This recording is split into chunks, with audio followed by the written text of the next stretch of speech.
Business Connections Live, the UK's leading online business channel.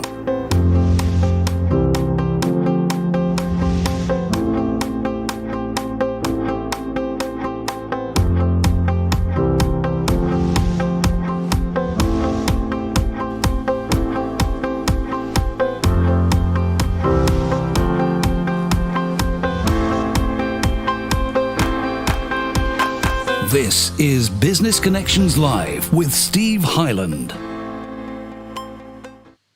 Hello there, welcome along. It's great to have you with us. Here we are. It's a Monday, a lovely sunny Monday here in London at the moment, and it's great to have your company as always. This is Business Connections Live, and today we are talking all about pricing. Got a fantastic guest on the program today. It's Allison Hale. Allison, lovely to have you with us today. You're looking resplendent there in your red today. So fantastic to have you with us. Long time since we've talked, actually, isn't it? It must be nearly 2-3 years, isn't it? I think possibly more. Now, we're going to be talking about resilient pricing today, how to make certain that your pricing model is going to be right. Here we are, we're coming out of the lockdown before the next lockdown, but we're coming out of the lockdown now.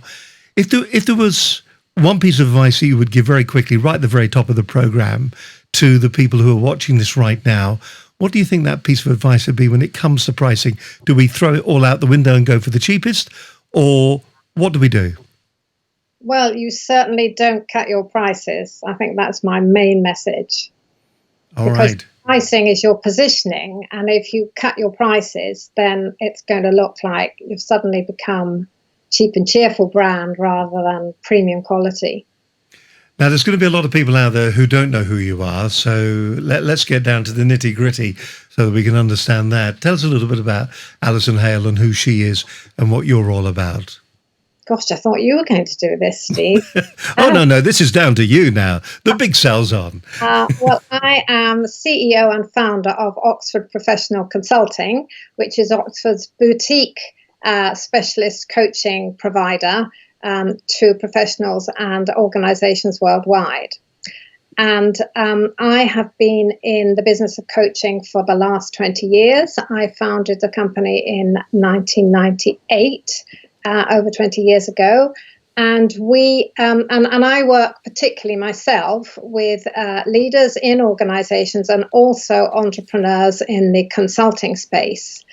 And I'm a specialist in leadership communication, and so a lot of my work is to do with leadership, communication, performance. So that's me, and I'm looking forward to be with you on this program to tell you more about how, if you're an expertise-based business, how you can deal with pricing and in this difficult time as we come out of the pandemic. We're dealing with the shock. We want to be generous, but we also want to keep our positioning and our brand.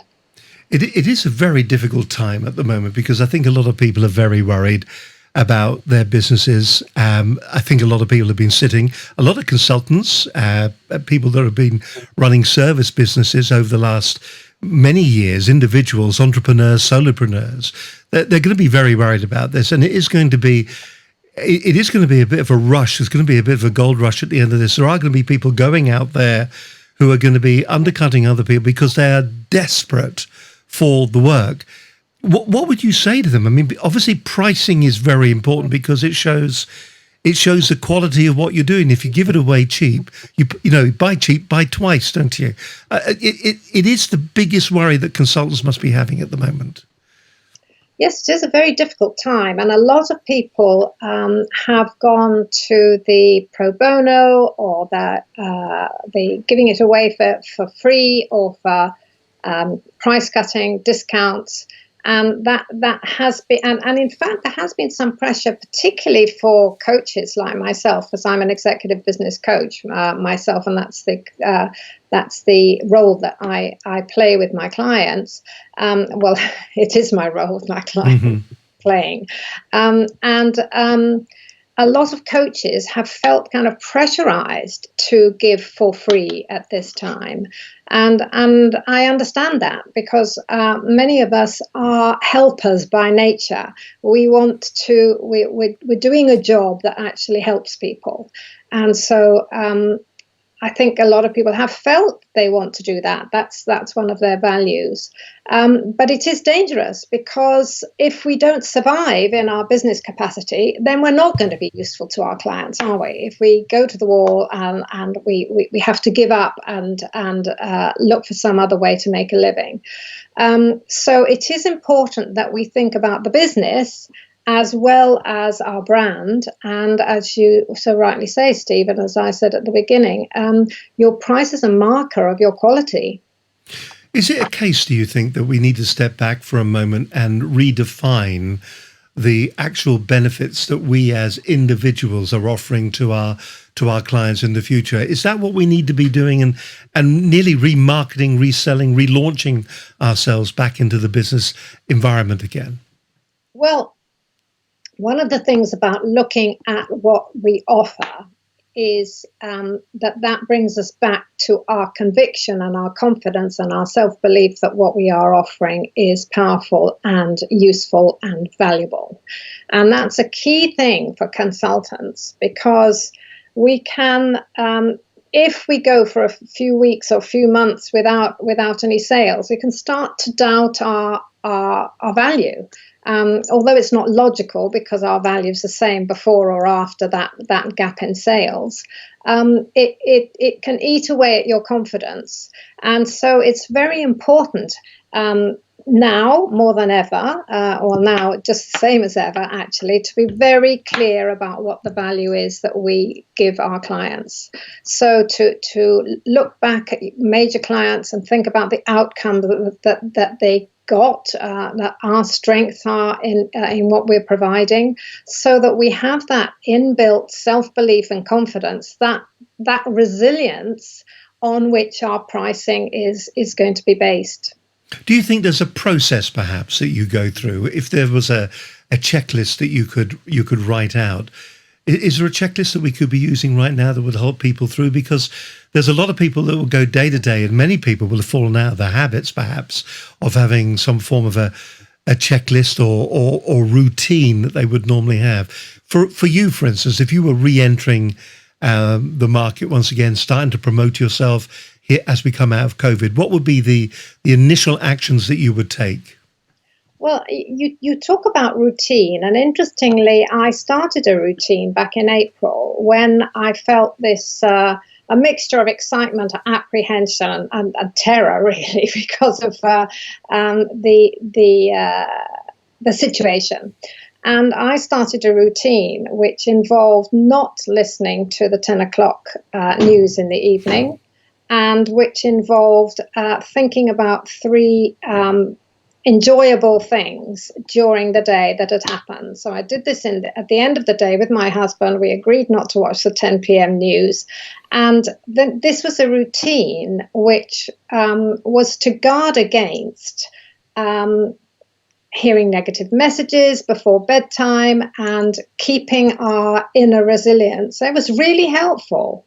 And I have a routine that I encourage my clients to follow, and which I follow myself, which is last thing at night, I think of the successes in my day. And I also think of three things that I'm grateful for. And that is a kind of routine that I'm not the only one who does this about gratitude, but it helps to keep your inner strength, which is something we're particularly needing now.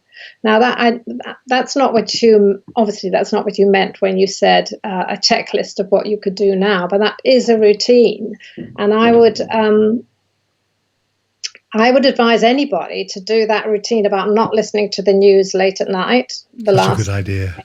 And also and I do find this difficult myself, but make sure you get 8 hours sleep a night. I tend to get a second wave of energy in the evening, so need to go to bed early enough. But aim at the 8 hours, because sleep is where you one of the obvious ways to strengthen your immune system and make sure that you stay resilient for your workday. It was very interesting, really good points, and I think you're dead right. And there is something about the way that the news has been reported. It can be very negative before you go to bed at night, and it can leave thoughts there. They are saying, of course, our dreams have become somewhat disturbed while COVID-19, the crisis has been going on. Something that struck me when I was reading your notes for today's program was there seems to be a lack of balance between pricing for the different sexes, male versus female, doing exactly the same job. As a woman, it seems that a woman inherently seems to feel that they either they price differently or not as much. Do you see that as a major? That's what came over from the notes. Is that something that you see as an issue within business, that the female counterparts, women within business, really aren't valuing themselves as much as they should be? Yes, I do think that is more of a problem for women than for men, actually. I think we do tend to undermine ourselves. And it's partly, I think, because we are encouraged, whether this is nature or nurture, to be the carers. And so we... I think we can feel, and I went through this in the early days of my coaching business, we can feel that we want to help everybody and that we should give free sample sessions at the beginning of our relationship with a potential client. We don't like to we don't want to appear greedy, so we keep our prices fairly low. We don't want to appear arrogant, so we keep our prices low. And we want to help people. And so if somebody says, "Oh, that's expensive," a lot of women will say, "Well, maybe I can make a discount for you for such and such a reason." So I think this and research has showed, hasn't it, that that men tend to be more self-critical than the average man. And this shows in job interviews where men will say that they can do something which is never done before, but they think they could, and the woman will be honest and say, "Well, I've never done that before. I think I probably could, but maybe not." So a bit more modest, and that modesty. Also, if you're managing your own business, can turn into actual self-criticism, which eats away at your conviction when you speak to a potential client. That nearly leads on to another subject. There are a lot of fakers out there, aren't there? There are a lot of people who have read the book and now have turned it and now become experts on presenting and talking about it. And there are a lot of people at the moment who really don't have the depth of knowledge, but are very good at maybe portraying the fact that they may have. And I think that's a real shame. There is a lot of the blind leading the blind, isn't there? I wouldn't like it to be thought that I had just said that men were the blind leading the blind, and No, women do it too. Women will do it too. There are people who talk themselves up without integrity, and there are also others who just have a very natural but slightly exaggerated sense that they know, or it's a way that they present information that gives the impression that they are an authority. In fact, one of my oldest friends is a bit like that. And at a dinner party in my house before the lockdown happened, he was talking at length and with confidence about something which I happen to know he doesn't know that much about. I mean, his wife is the expert, he isn't. And so it's quite interesting that some people, just the way they talk is very powerful and convincing, even when they may not have more than a second-hand knowledge. I was once accused of being the man that has an opinion on everything. And I wasn't at that dinner party. Let's talk about pricing, shall we? Because I think it's a very difficult subject. People invariably will underprice. We tend to look at pricing when we are delivering pricing by saying to ourselves that we find it difficult to justify the price in our own heads that we are asking for. Yet what we're not taking into account is all the knowledge and the expertise that we have. Where do you start when it comes to pricing? How do you price something for your clients? Well, oh my goodness, that was a big gap, by the way. That was a big thinking gap. Big question, which you didn't warn me was coming. And I've just noticed that the handle of my tripod is sticking out from the back of my head in an odd way. So I'm trying to disguise that. So how do I start my pricing? Well, in the old days, I'll tell you what I don't do. I don't look at what other people are doing, and I don't decide to charge less. Right from the start of starting my own business, founding my own business, I decided that I was going to charge more than the average. Now, this wasn't in coaching back in those old days. That was more in it was one-to-one adult executive English that I was teaching. But I decided that I was charged more than the average in the profession, because I knew that I had more experience than most, and I knew that I was pretty good at it. And I knew that in the industry we were underpaid. So those reasons all gave me the courage and the confidence to charge more than the average, and that's what I did. So I would a lot of coaches and consultants look at what the market rates are and charge accordingly, and I don't think that's the best way to go. Is it a case, do you think, that they're looking at the market rates and seeing how much they can get away with? Well, some might be, but I think others are thinking, well, what are others charging? How would I feel about charging that? Does that feel right or not? And I must say, in the old days, I charged according to what I was advised to charge, and then I charged according to what I'd heard two people. I'd overheard two people talking about pricing, and I changed my prices as a result of that. And then I kept them like that for about 10 years. At that level for about 10 years, because I discovered that was kind of middle of the road where I wanted to be. So that's how a lot of us do it. But no, I don't do that. I charge according to the value that the client gets. How do you define that then? How do you work that out? What is there a process that you go through? Is there a formula that you use? No, I don't. I don't use a formula for my final pricing. No, but there are various formulas which are fairly obvious, really, in working out what you need to be charging in order to cover your costs and make yourself a living. By deciding what you want to be earning by the end of the year and dividing it by the number of days you want to work and take away the holidays, etc., etc. And that gives you an hourly rate, which is your minimum. But then you also have to think about the many hours that you spend marketing or preparing or all those things that you need to do, or checking your finances, doing the invoicing and all those things on top of your actual running costs. So that's the formula side of things. But after that, it's got to be about your, the way I do it is it's about the outcome for the client. Interesting. Antonio Falco has just sent us a small note. He says, very much hope that as a result of great reckonings of this pandemic is that those who lack knowledge and integrity are just winging it.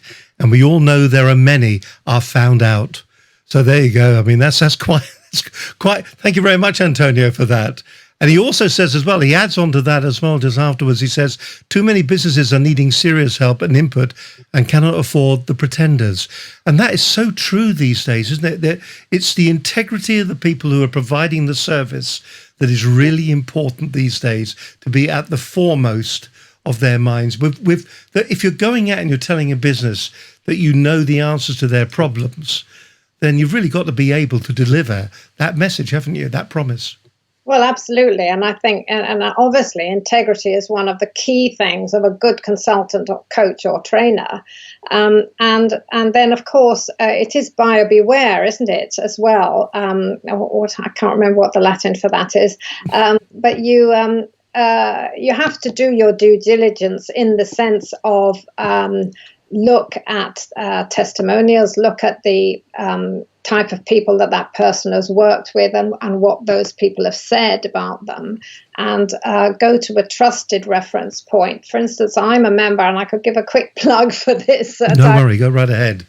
I'm a member of the Trusted Coach Directory, which only has executive coaches on its list who are taking supervision, who have been properly qualified, who've got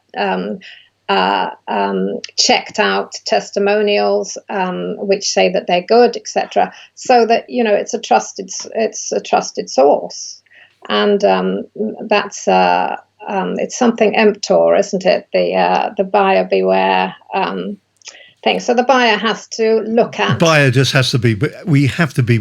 All of us have to be beware at the moment, I think. Listen, Allison, just hold the thoughts for a few moments' time. When we come back, I do want to talk to you about how to give extra value without discounts or free stuff, because everybody wants to give their products away these days, and how to stay resilient in your business in the current economic climate, because it is going to be tough out there, and I think it's going to be there's going to be an increasing market as well. There's going to be more people who are going to be coming into the consultancy side of things in the near future. So if you can it's true, isn't it? You have to think about that, and we'll talk to you again in just a few moments' time.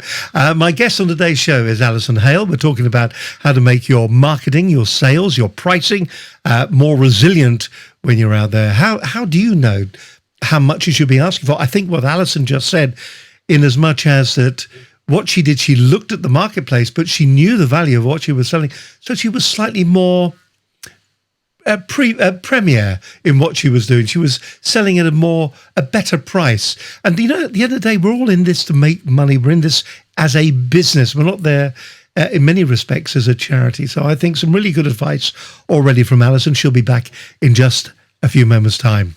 Let's talk a little bit about marketing now and go back a couple of weeks. We had a great guest on the program. It was Steve Mills. He was on the show. Just before we play Steve Mills, just got to say good afternoon, good evening, and good afternoon to Ian Dixon, who's joined us as well. Ian, great to have you on the program as well today. Okay, let's go back a week or so. Steve Mills was on the program. We were talking about how to improve your marketing and to get your products out there.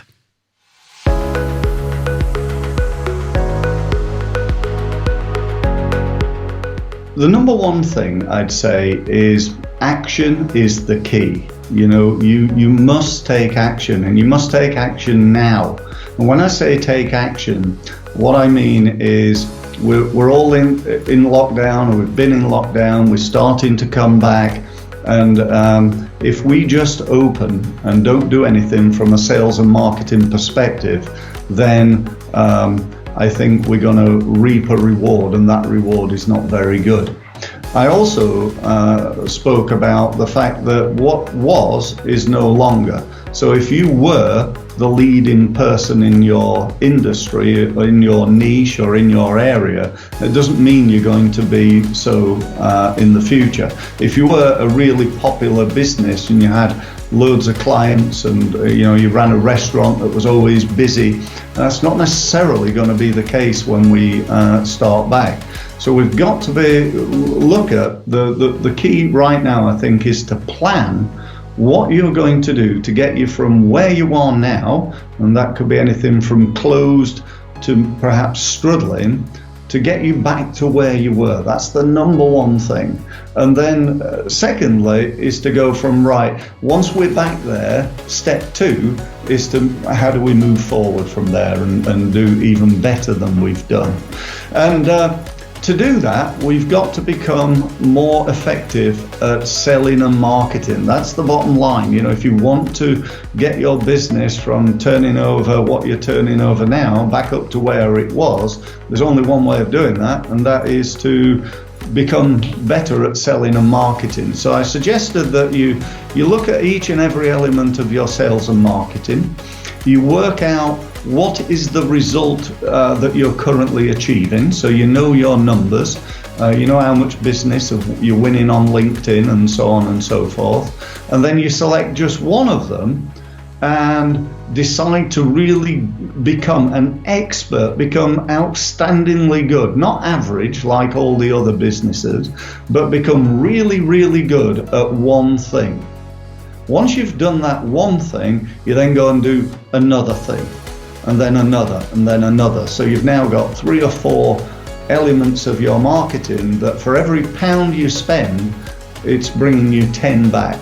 For every minute you take, it's bringing you, an amount of money. And it's a profitable thing because, one of the big problems with marketing, it's not that, marketing shouldn't ever be a cost. There's only a small test in that cost. So, that would be my advice really. I suppose just to reiterate, now is the time to take action, not when everything's back to normal and some young business has overtaken your market, taken all your customers and disappeared off into the distance with all your cash and your money and your profit. Let's do something now in order to get back to normal. Or get back to some form of normality as soon as possible.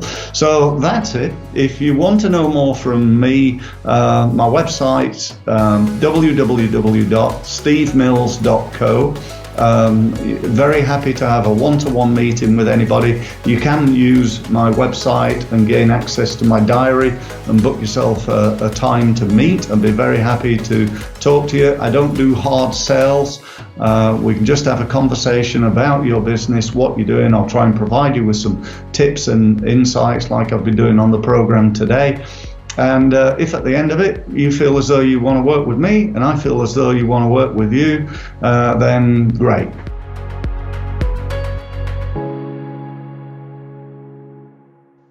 Really good show last week on Business Connections Live. And don't forget, you can go to our website at Business Connections Live and you can check out all the programs there. There's over 300 individual programs. It's available on iTunes. It's available on Stitcher and Blueberry, on all the different podcasting platforms as well, for that matter. There's over 400 hours of great business advice there. So go to the website at businessconnectionslive.com. Now, if you'd like to be involved with the program, you can do that as well. You can drop me an email to this address, studio@businessconnectionslive.com. Or if you wish, you can pick the phone up and give me a call on 01784 256 777. Don't forget, even you can follow our stream of consciousness as well on Twitter at BCL Business TV, and you can also watch the program live each and every week on Facebook, LinkedIn, YouTube, Periscope, and a whole host of other platforms as well. So do get in touch with us here, be part of the program, get your voice on the air, and let's really sort of generate that business community. Let's get out there and really make it really happen for all the businesses that are in the UK at the moment, because tough times they are coming, but we've got an opportunity here to make it even better. Now, my guest on today's show, fantastic program so far. We're talking about pricing and how to have a resilient pricing structure if you're running a consultancy or something like that. My guest is Allison Hale. And Allison, thank you very much for joining us on the program today. Interesting what Steve was saying there about taking action right now. That is really important, isn't it? Yes, absolutely. And of course, you don't want to take action if you haven't got a clear plan and if you're not confident about what you do and about your pricing. So pricing is important, because as soon as you get somebody saying how much do you charge, you've got to be ready with what you are going to charge. So it fits very well, doesn't it, with what we've been talking about, Steve? You do see that a lot of the time, don't you, when somebody comes up and says, okay, I'm interested in what you do. How much do you charge? And people, I know I've done it, people invariably go, I'll get back to you on that. As if they're going to go away and they're going to sharpen their pencil and they're going to work out a unique quote for somebody. Is it because you think that we are frightened of the rejection that we may get if we give a price at the moment because we're not confident in what we're actually selling? Not because we're not confident, but I think because too many people think about what the client wants to pay rather than thinking what they're worth. and being convincing about what they're worth and what the client gets. And I've been in that place myself. I mean, one of the reasons that I'm now doing some work, not just for organizations and senior leaders in organizations, but actually for the leaders of expertise-based businesses, so consultants, trainers, coaches, etc. Because I've been there, I've done all the wrong things. I started my business 22 years ago with absolutely no idea of how to run a business, and I did all those wrong things. If somebody asked me how much I charged when I started my coaching, which was about 17 years ago, actually. If people asked me how much I charged, I wasn't clear in my mind, and I would think, I wonder how much they can pay, so what shall I charge? Gosh, that is the dilemma that many businesses find themselves in. Particularly coaches, I think. Because coaching is it's a transformational experience for the client, and so it does carry quite a high ticket if you're a good coach, and I think a lot of people, and particularly women, are worried about frightening off the client. So they undercharge, or they even have their proper price in the back of their head, and then they don't say that one. When somebody says how much do they charge, they say something less. So what would you say to businesses? Because we see it a lot. We will give a particular price, and people come back, and everybody is trying to reduce their outgoings, their own budgets. Should you be open to discount your prices, or should you be brave and go, no, I'm afraid that is the price? Well, when I started, as I said, I did a lot of things wrong. One of the things I used to do, if somebody would ask me about my service, and they would pretty soon say, "Oh, so what is it? Presentation skills or something or other. I have this problem. Mm-hmm. How much do you charge?" And I would immediately tell them the price. Well, I don't do that now. I've learned that there's a much better way, which is actually to book a conversation with that client or do it on the spot and find out really what they're trying to achieve and what the problems are. By the time you've had a conversation and I can show you exactly how to do it if we had longer, Steve. You've built a relationship of trust with this potential client. You've seen what their real challenges are. You've worked out in your own mind, can I help this person, or actually, can I not? And if you know you can with conviction say, I can help you with this. We would do da, da, da, da, da, and this is what it would cost. If then you felt that you were getting to that particular stage where I suppose the trial close and we're talking that through at the moment, what about then the added things? Because you see this a lot where people will start to throw either discounts or they start to give away services for nothing. Do you feel that's a bad idea or a good idea? You mean just throwing in extra stuff? Yes, indeed, yes. Well, I think it depends on the situation. You know, if I'm talking to somebody who's got a particular extra problem in the mix, which I know I've got something that I can help with, I might say, and I'll include such and such. But normally speaking, I would send an outline anyway after the conversation so that it would be there, and there might be a bonus. There might be a bonus as a thank you for a quick decision, for instance, or there might be a bonus for replying within a certain number of days or something like that. I think people do like the idea of a bonus. But it can be something that you would normally put in your program. You just take it out and put it in as a bonus. What I like about what you said there as well is you've had the discussion with the client, and you've now got an opportunity to actually list down all the key benefits that they're going to get, all the things that are going to help and improve and change their business. You can now list them out, and so that they see the value proposition in front of them. Well, particularly if you're working with a corporation, if the business is going to pay, then they normally want to see something in writing. So it can't be just on a conversation. And so, yes, that works well. And also, I mean, you said earlier on that you implied it was rather a weak thing to do, to say, well, I'll get back to you on that. But really? It can be a strong thing to do if you say, well, you've told me a lot of stuff and I'm going to work out something that really meets your needs. So give me a couple of days so that I can put something together that's really going to nail this for you. And that gives you the time to work out exactly what should be there. It also gives you the time to work out exactly the price that you want to charge. So that can be a very convincing way of going forward as well. It does. Language is very powerful in how you deal with the sales conversation, isn't it? The whole linguistics thing, yes, it's very, very important. Is it how you can position what you were saying and the importance of what you say and the delivery, I suppose, as well, of what you say. Yes, and I must say, it does help to have a few years behind you when you've got a track record, you've got qualifications, you've got confidence in your own ability to produce results with and for your client, so that they can trust you and you can speak with integrity and conviction. And as you know, I've written a couple of books that helps for people, my own credibility and for clients to trust me.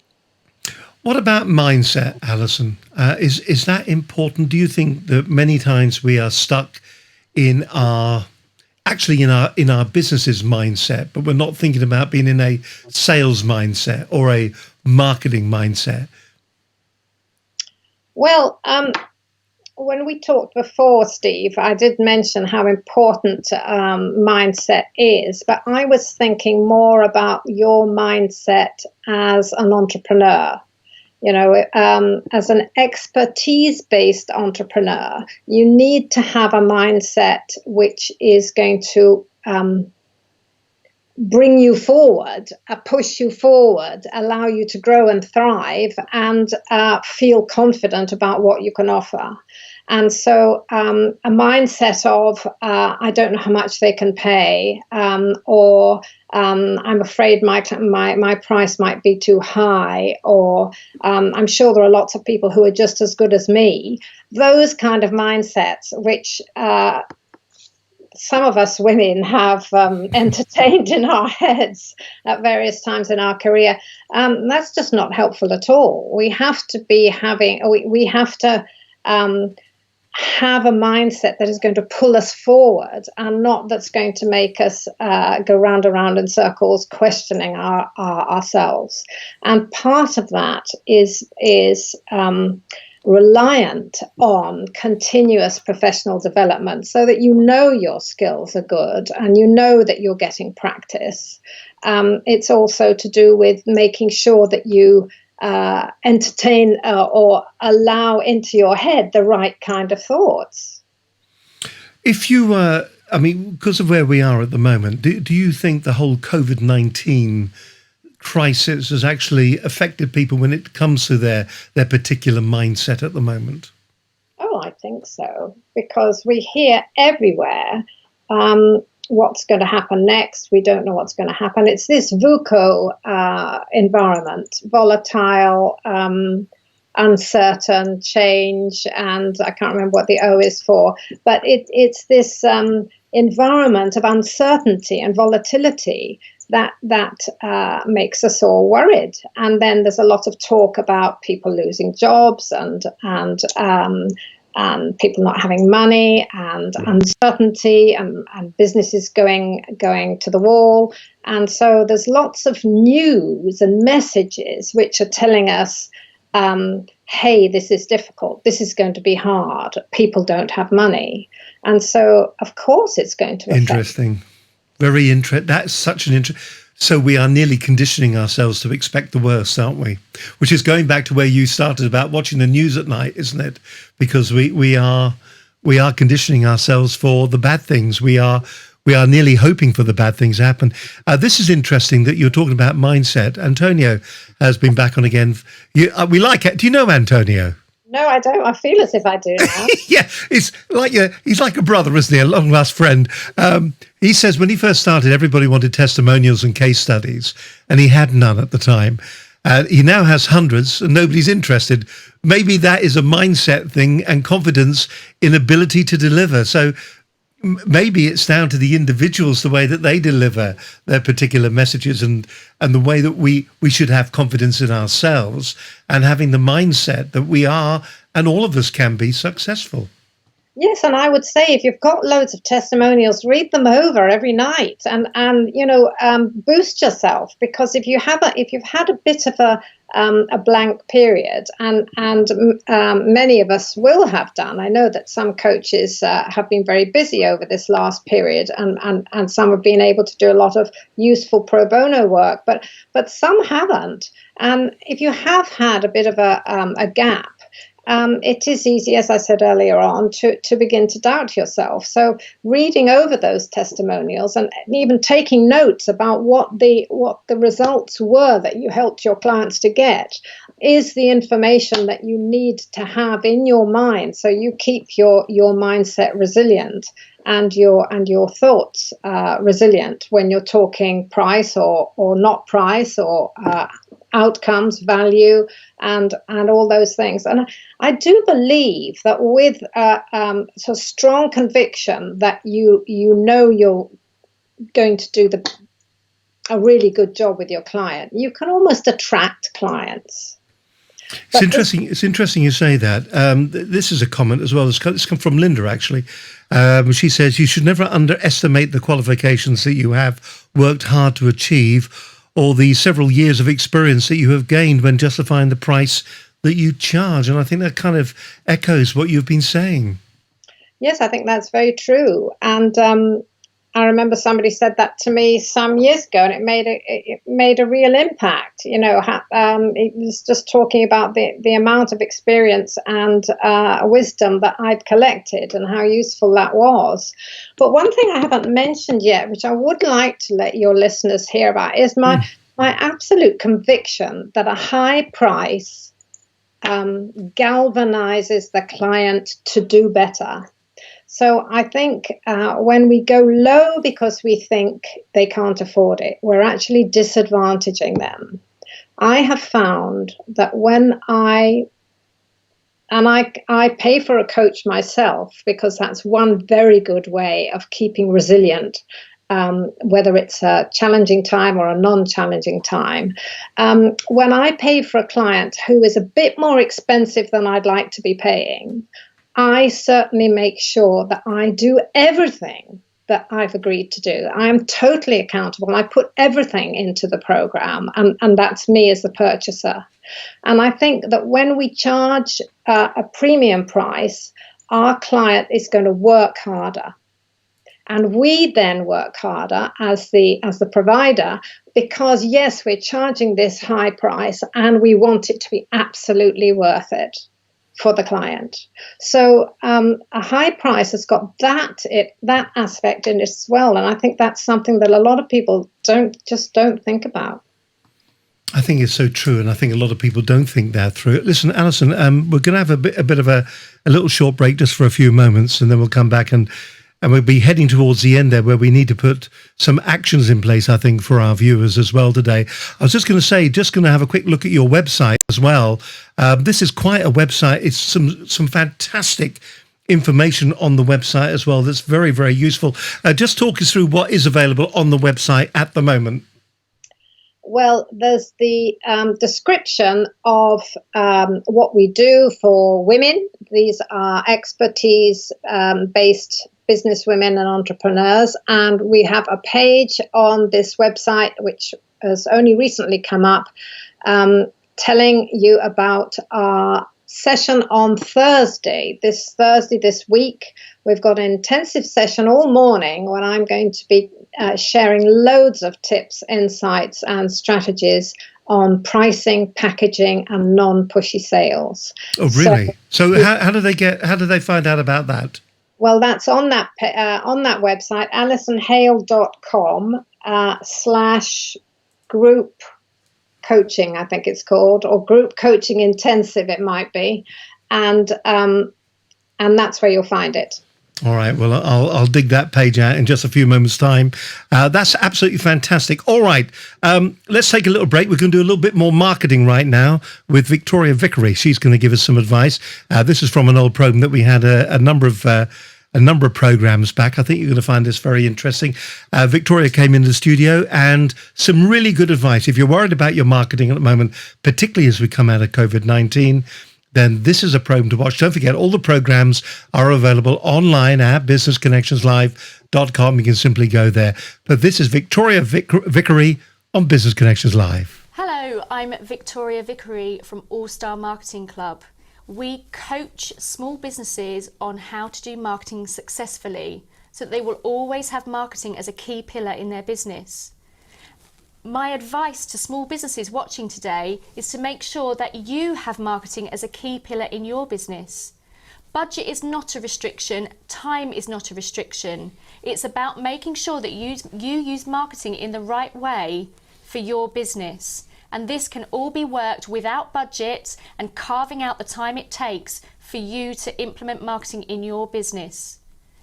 The first thing to start with is thinking about who are your star customers, the ones that are right for your business. If you market to everybody, you're simply marketing to nobody at all. So be really clear on who it is that your business is right for and tell them that. Tell them why you're right for them.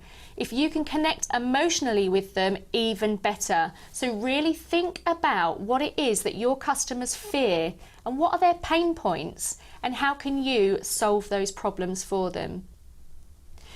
You then need to think about how you speak to those customers, and do remember that when you are talking to your customers, your potential customers, it is going to take time and perseverance. So please do build in those 7 to 15 touch points in your marketing and just be like a bit of a dog with a bone. Don't let them go. Know that when you start marketing, there is a process that you engineer to make sure that they understand you, understand your business, and understand your brand.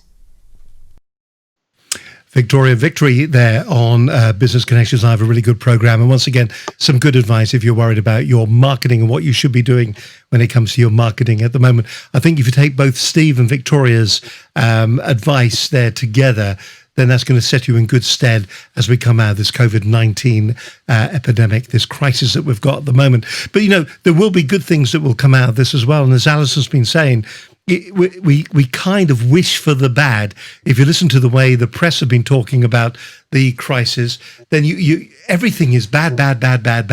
Yes, there's a lot of bad out there, but there's going to be some good that comes out of this. There's got to be at some stage in the future some good. And the trouble is that I don't know whether you agree with this. I know that you do a lot of speaking as well, and you train speakers. But if you found that the linguistics that have been used in the media around COVID-19 have been quite confrontational and quite negative all the time, nearly. It's as if when we've got the Prime Minister's question time, everybody's trying to catch everybody out. Well, you've got me onto politics here, which is, I think, a bit dangerous.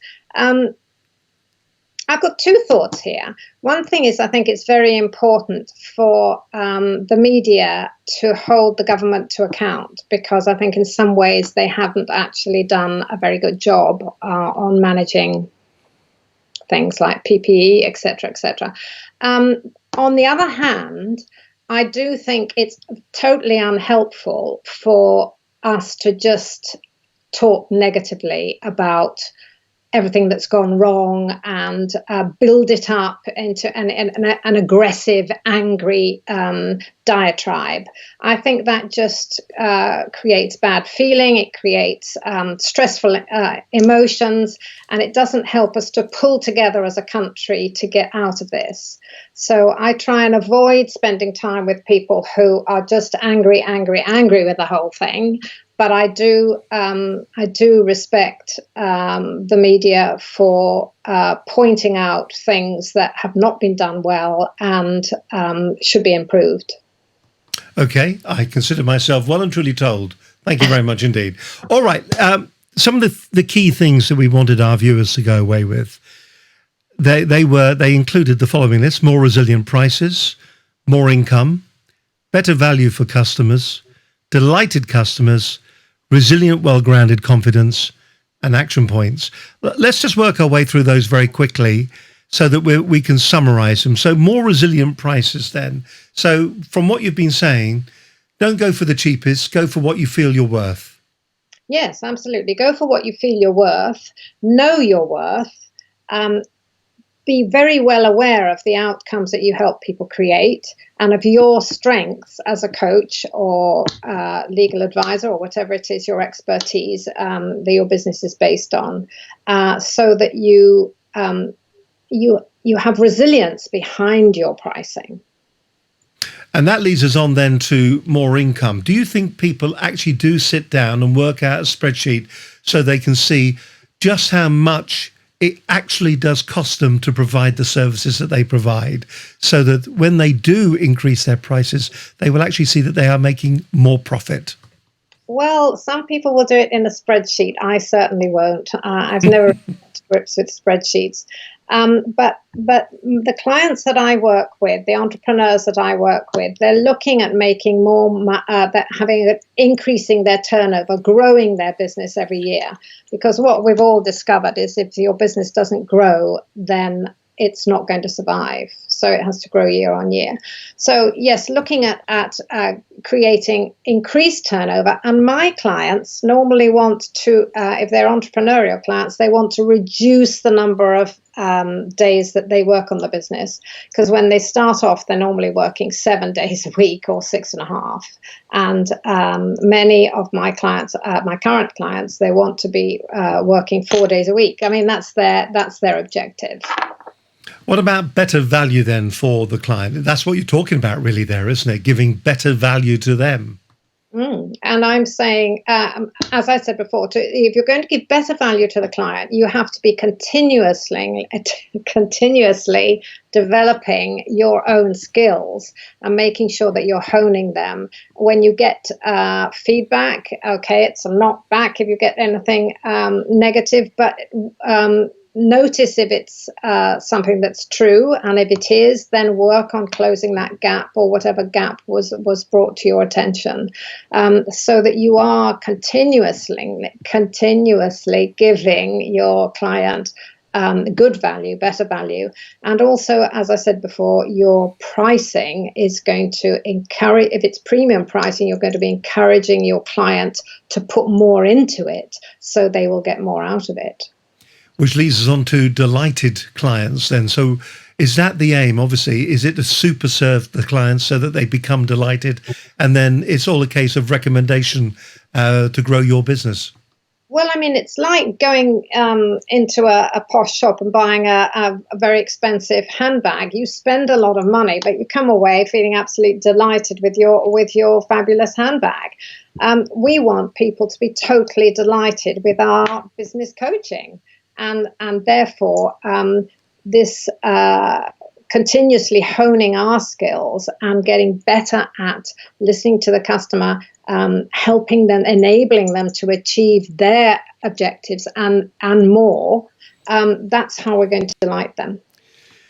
So then, resilient and well-grounded confidence. This is where we go right back to mindset again, isn't it?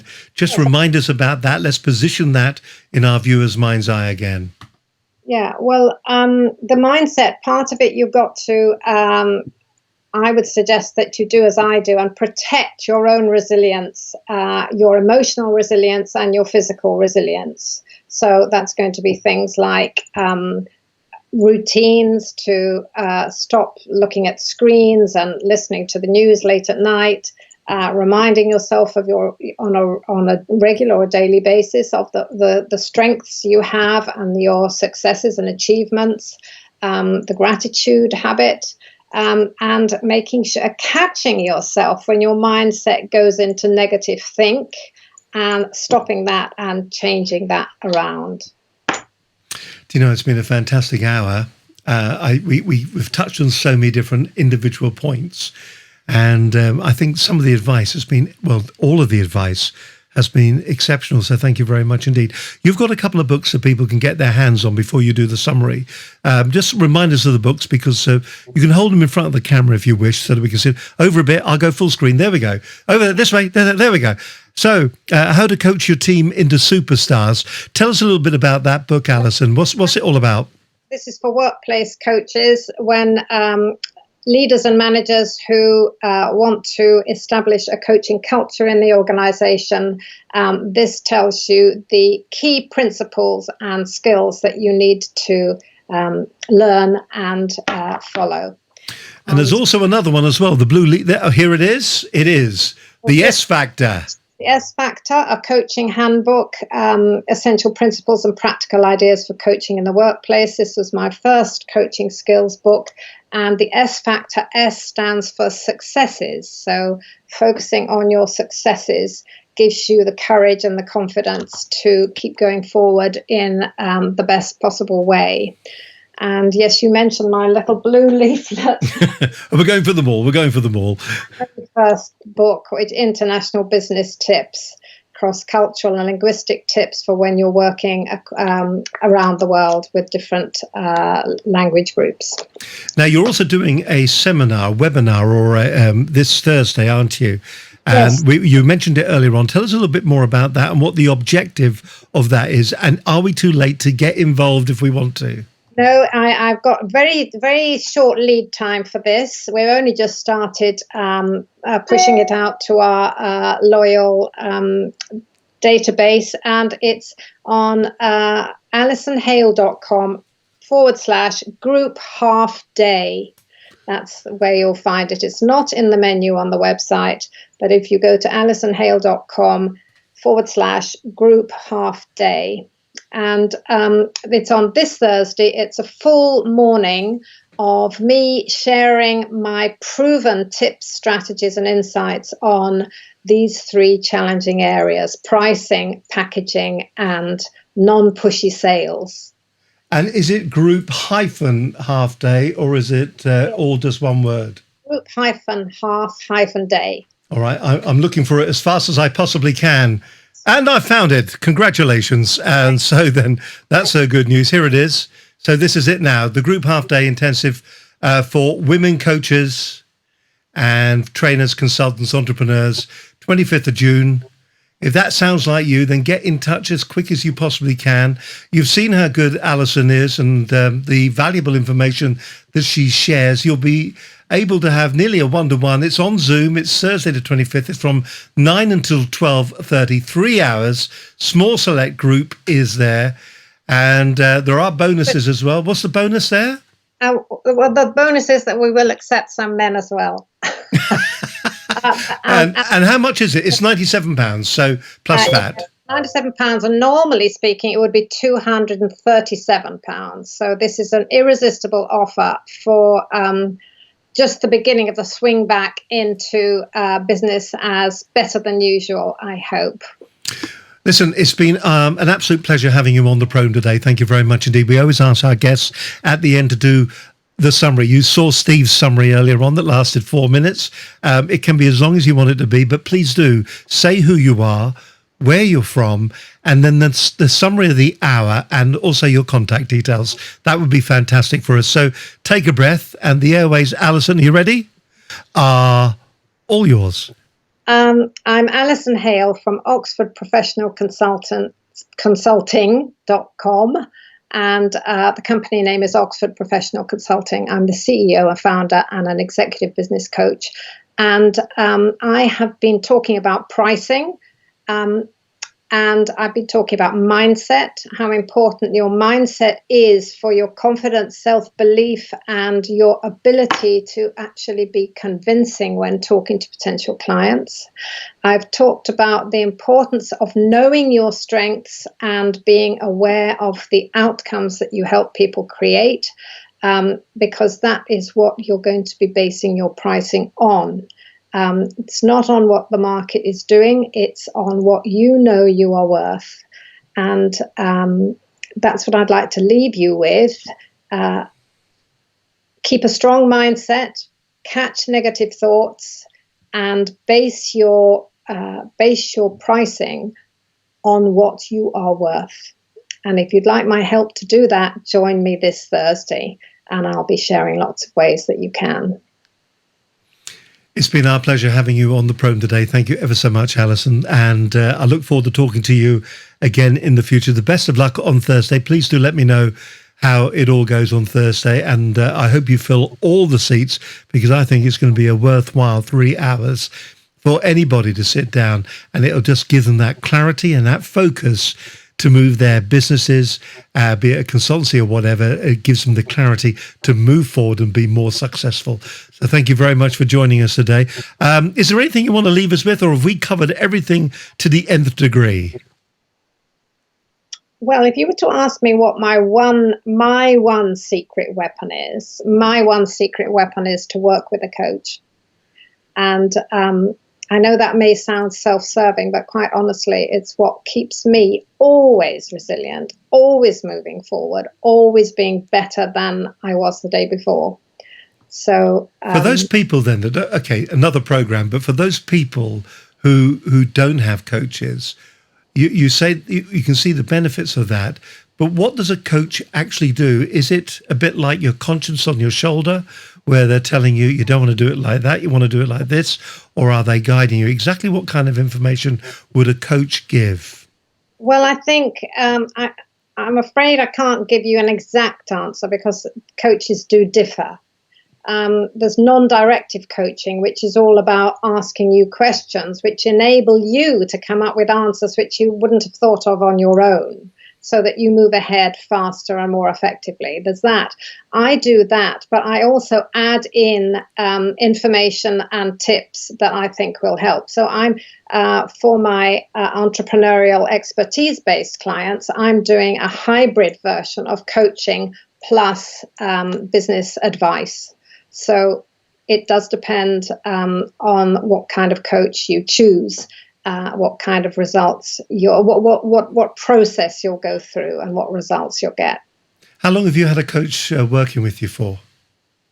Well, my first one was probably in about 2002, and then I would stop for a gap. But now I think for the last 3 years, I have had a coach pretty well continuously, and it's been a fantastic investment.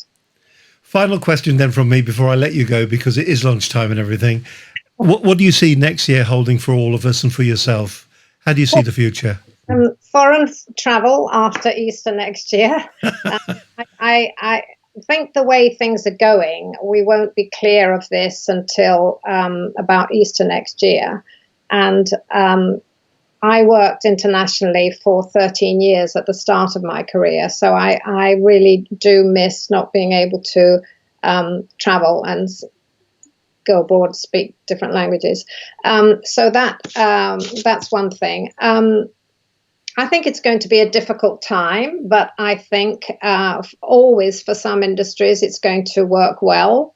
I think for consultants, coaches, trainers and expertise-based entrepreneurs, there are going to be some very good opportunities, because businesses are going to need help. And if they get the right help, it'll make it much, much easier for them to do well and thrive in this recovery period. Well, listen, it's been a pleasure listening to you and talking to you today. Thank you very much indeed for being on the program. And I look forward to having you on the program once again. Next time, though, in the studio, where we'll be at least 2 meters apart. But I look forward to that in the near future. But Allison, thank you very much indeed for being a guest on today's program. That's Allison Hale. And don't forget, you can go to her website to find out more. Don't forget as well, the course that she's doing on Thursday. If you want to just go to her website, you can find out more details about that. Simply go there. It is a group half-day intensive for women coaches, trainers, consultants, entrepreneurs in expertise-based businesses, 25th of June. If that is you, then get in touch. Right after this program, you'll find the links below the program on how you can find out more about that. Or you can just go to YouTube or Google and put in Allison Hale, and that will come up and you'll be able to find out more details. But from all of us here, thank you very much indeed for joining us. Don't forget to go to our website where you can check out all the different things that are happening with Business Connections Live. All the programs are there. Just go online. If you want to get in touch with us, then why don't you drop us an email, or better still, pick the phone up and give us a call on 01784 256 777. But from me, Steve Hyland, thank you very much indeed for joining us today. Till we do it all again next week. Have a great week and just be careful out there. Stay alert. Bye for now. Bye-bye.